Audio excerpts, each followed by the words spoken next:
Europe 1.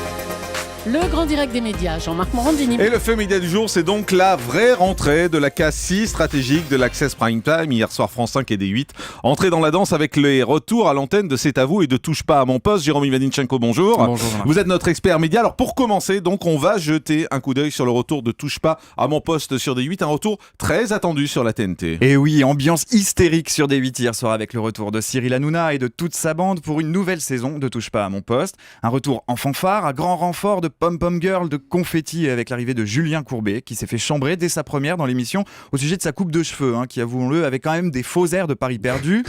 Pour son retour Touche pas à mon poste, recevez Jean-Pierre Foucault et Michel Sardou et ça a plutôt bien fonctionné. 1 100 000 téléspectateurs pour 5,6% de part d'audience. C'est tout à fait conforme au score de la saison dernière, autour d'1 100 000 également et 6% du public. Et sur France 5, c'est Anne-Sophie Lapix qui faisait également son retour aux manettes de C'est à vous. Alors qu'est-ce qu'on a pu voir ? Il y a eu quelques changements. Oui, et l'ambiance était nettement plus feutrée pour France 5, vous vous en doutez, que sur D8, qui relançait donc son talk show pour une 6e saison.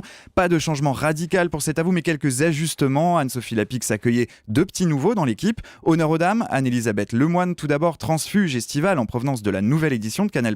Elle a semblé déjà très à l'aise dans son rôle de chroniqueuse. On a pu constater qu'elle n'avait pas tardé à prendre ses marques. Un bon point donc. L'autre recrue de C'est à vous, c'est Pierre Lescure, qui lui jouait plutôt hier soir la carte du père tranquille, de l'expérience, du doyen paternaliste. Attention à ne pas s'assoupir en direct tout de même, même si ça ferait de jolies séquences pour les bêtisiers.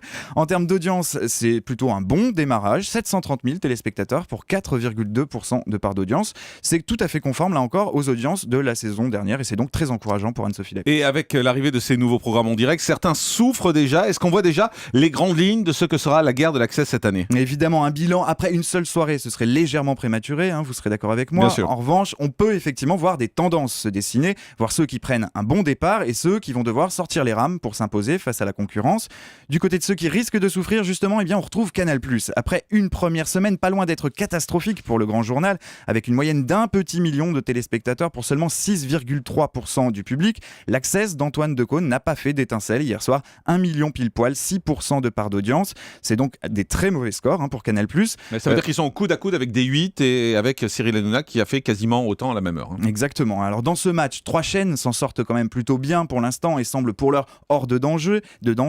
TF1 tout d'abord avec Au pied du mur, le jeu de Jean-Luc Reichmann, 3 800 000 téléspectateurs hier soir, 22% de part d'audience. Certes, c'est en deçà des 4 millions de téléspectateurs du Juste Prix ou de Money Drop l'an passé, mais ce score reste très honorable et permet surtout à TF1 d'être leader sur cette case. France 3, avec son 19-20, s'en sort très bien également, on en parle peu souvent, mais la case info de la 3 se hisse à la 2e place avec 3 millions de téléspectateurs pour 17% du public. Et puis France 2 à la 3e place hier soir avec N'oubliez pas les paroles et Nagui, 2 200 000 téléspectateurs pour 11,7% du public. Alors qui dit rentrée des chaînes et des programmes dit aussi rentrée du public qui reprend ses bonnes habitudes, qui rallume sa télévision. Il y a d'ailleurs un chiffre assez intéressant à scruter, c'est celui du nombre total de téléspectateurs présents devant leur poste juste avant 20h. La semaine dernière, c'était encore les vacances, il y avait 14 millions de téléspectateurs au total entre 19h et 20h.